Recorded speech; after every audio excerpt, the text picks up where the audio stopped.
Hi all. So I'm going to help you get started in calculating attributes that you may want to use for seismic facies in the AASPI software for machine learning. So the first thing I always tell my students is you got to start with a literature search. Try to see if other folks who have researched similar facies to you, like if you're looking at channel facies, what attributes they've had success with and maybe which ones they haven't had success with. And so that's a good place to start. But if you're just getting started and you just want to jump in and calculate some of our favorite ones, these are the ones we would start with. And these, you could find a little bit more information if you look at David Lubo's 2022 interpretation article on explainable AI. We have that up on the AASPI website. Okay, so to get started, the first thing we always have to do in AASPI is calculate our dip on the inline and crossline. We need this for all of our attributes because that's just the way AASPI works. And so if we go into the AASPI main menu, you can see here we've got our new 3D visualizer. We'll go into seismic attributes, geometric attributes, dip calculator, dip calculations, and then dip 3D. Once we're in here, you can load up your .h file. So we load in the segue files and then it gets converted to a .h right now. So I've got my data file. Another thing you'll want to do anytime you calculate an attribute or run almost any algorithm is make sure you're using the maximum number of processors, maybe -1 or 2 that your computer has. I'm on my home workstation, so I might just set that to 7 so I could still check my email while everything's running. After that, I'd execute my dip 3D, which I'm not going to do to save time in this video. All right, so once my dip is calculated, the next thing I want to do is calculate a few more geometric attributes, the first one being similarity. And so I'll go back into AASPI. I will go to my seismic attributes, geometric attributes, similarity calculations, and our similarity 3D. All right, once in here, we do the same thing we always do. We load in our .h files. If I had calculated the inline and crossline on the last step, I'd be able to fill those in. I'll set my parallelization parameters appropriately so it runs fast because I'm impatient. And then we'll calculate a few different attributes. So I like to start on outputting the RMS amplitude. So I'll click on that box there to toggle to it, calculate the energy ratio similarity attribute. I'll calculate the Sobel filter, the coherent RMS amplitude weighted gradient attribute. These are a mouthful to get started. And this weighted attribute, amplitude weighted attribute, is one that we'll need for a later calculation for non-parallelism. All right, so we'll pretend those have run.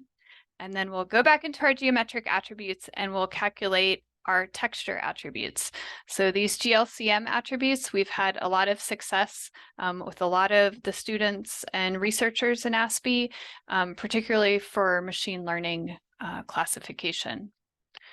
We'll run all of them except for correlation and mean because those are similar to other GLCM attributes and we haven't had, you don't need to run more than you need, at least getting started off.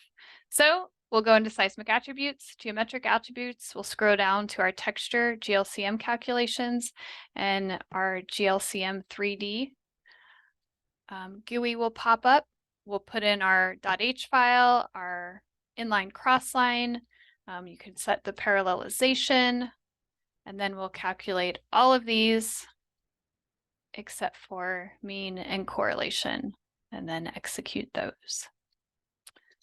All right, so after those, we want to move into the spectral realm and look at some of our frequencies. And so in this case, we're going to calculate with spectral decomposition, CMP, our peak magnitude, peak frequency, spectral bandwidth, and you could try roughness and slope. Sometimes these are helpful in our classifications, sometimes they're not. So it's up to you. So we'll go into AASPI and we'll go to our seismic attributes, spectral attributes, and we'll start with spec CMP.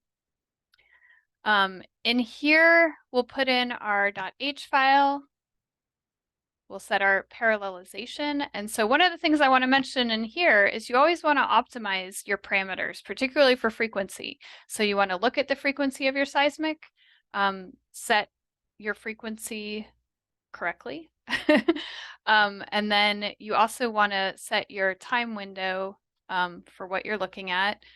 And also if I scroll down here, you can select what you want to output. So here we want our peak attributes, spectral bandwidth and mean frequency, and perhaps the spectral slope and roughness.